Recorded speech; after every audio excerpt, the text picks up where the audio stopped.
ভরতপুর ২ নম্বর ব্লকের নাম পরিবর্তন করে সালার ব্লক করার প্রস্তাব দিলেন বিধায়ক অপূর্ব সরকার।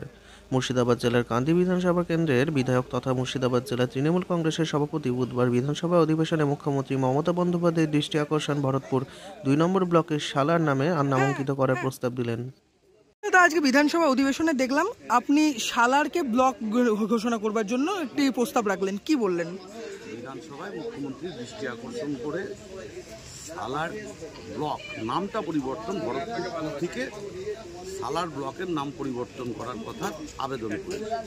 কারণ সালার কলেজ, সালার স্টেশন, পুলিশ স্টেশনের নাম সালার, স্কুলের নাম, কলেজের নাম সালার, হেলথ সেন্টারের নাম সালার।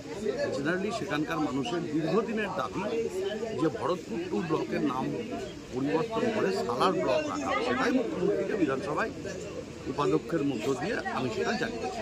কি মনে হচ্ছে আগামী দিনে কি হতে পারে, আশ্বাস কি দিল? এগুলো তো একটা প্রশাসনিক সিদ্ধান্ত, সেই প্রশাসনিক সিদ্ধান্তের অনেক জটিল বিষয় থাকে, কারণ অনেক কিছু চেঞ্জ করতে হবে, কাগজপত্র থেকে শুরু করে একটা দীর্ঘ প্রক্রিয়া। অন্তত প্রক্রিয়াটা শুরু হোক, আগামী দিনে যাতে হয়, এটাই আমাদের দাবি।